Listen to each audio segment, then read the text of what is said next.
Welcome back, everyone. It gives me great pleasure to have you join me as we explore the fascinating field of management today. My name is Michael, and I'm excited to be your guide on this amazing journey of management and leadership. Today, we're going to dive deep into the concept of conflict and why it's a necessary element for every organization to advance. If you're passionate about mastering management and leadership, hit that subscribe button and join our vibrant community for regular insights and inspiration. Conflict is often seen as a negative thing, but the truth is, it is a necessary and inevitable part of any organization or team. Differences of opinion, disagreements, and even clashes between individuals or groups are all forms of conflict. However, how we handle and manage this conflict can make all the difference in the success and growth of an organization. That's why understanding the principles of effective conflict management is so crucial for any aspiring manager or leader. In this video, we'll explore the nature of conflict and its common causes. Whether you're a seasoned professional or just starting out in the world of management, the insights you'll gain today will be invaluable. So, let's get started on this exciting journey of mastering the art of conflict management. Buckle up and let's dive in. How many of you have experienced conflict in your workplace or team before? I'm sure most of us have, as conflict is simply a natural part of any collaborative environment. But here's the real question. How did you and your team handle that conflict? Did it bring your group closer together and lead to better solutions? Or did it cause tension, resentment, and a breakdown in productivity? The way we manage conflict can make all the difference in the outcomes. So I'd love to hear from you. What have been some of your experiences with workplace conflict, and how did you navigate through it successfully or not so successfully? Share your stories in the comments below. I'm really interested to learn from your real-world examples. Conflict is necessary for every organization to advance. Differences of opinion, hostility, or hatred between two or more individuals or organizations are referred to as conflicts. Conflict will inevitably arise in every organization or institution where there are people. Every organization will experience conflict at some point, but there needs to be a process for dealing with it. There will always be conflict in an organization, regardless of the number of people, but managers or leaders must be able to resolve dispute amicably. Conflict happens between leaders and followers, as well as between employers and employees. What is conflict management? 1. Conflict management is the skill of being able to recognize and resolve disputes amicably, fairly, and quickly. 2. The employment of strategies to settle disputes or limit the degree of strife is known as conflict management.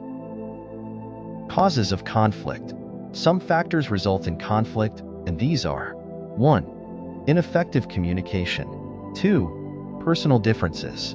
3. Retaliation. 4. Unhealthy competition. 5. Lack of responsibility. Let's discuss each of them separately. 1. Ineffective communication. Conflict typically develops as a result of inadequate communication or a communication gap, which typically occurs in the absence of complete, clear, and accurate information or because of linguistic difficulties. I once worked in an organization, and one of the rules stated that the only language allowed was English. Later, I understood that over the years there had been conflict because of a lack of understanding of communication among workers, which led to disharmony and affected the productivity of the organization. Conflict results from ineffective communication because it breeds mistrust, misunderstanding, and false or partial impressions among people, organizations, or teams. 2. Personal differences. In addition to having different personalities, values, and attitudes, people also have different educational backgrounds, cultural backgrounds, and upbringings. People have what they believe and how they're used to doing things. When you try to introduce change, they rebel or disagree, which leads to conflict. Working together with people from such different backgrounds always carries the possibility of conflict. 3. Retaliation. The vast majority of the time, when one person or group is attacked or hurt by another person or group, the first person or group responds by threatening or harming the latter. Employees have ways of getting back to management. After the company announced plans to reduce benefits, the union threatened to retaliate by calling for a strike. If the situation is not well managed, it may cause more damage to the person or group. 4. Unhealthy competition. Competition for financial rewards, a better position, obtaining benefits, etc., can lead to conflict. Unhealthy competition involves keeping important information to oneself out of self-interest or to appear smarter, thereby preventing competitors from succeeding. Sharing information benefits the entire team by presenting shared possibilities and rewards. When resources are scarce and only a select few receive rewards while the majority suffers from lack, competition becomes an issue. This competition generates unhappiness, which eventually leads to conflict. 5. Lack of responsibility. Conflict has a lot of room to grow when there is a lack of clearly defined accountability for carrying out a task. If employees are not saddled with a specific objective in an organization, work will not be done, and no one will be responsible. When no one person or group is assigned responsibility for a task, it becomes no one's responsibility to see that it is completed properly.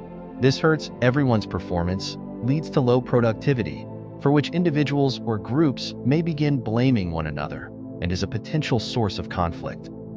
Conflict is an inevitable and necessary part of any organization or team. While conflict is often seen as negative, it can drive progress and innovation when managed effectively. The key is understanding the common causes of conflict, such as ineffective communication, personal differences, retaliation, unhealthy competition, and lack of clear responsibility. By recognizing these root causes, managers and leaders can develop strategies to navigate conflict productively. In conclusion, conflict is not something to be feared, but an integral part of the management process that, if navigated skillfully, can drive an organization forward. We have come to the end of today's journey.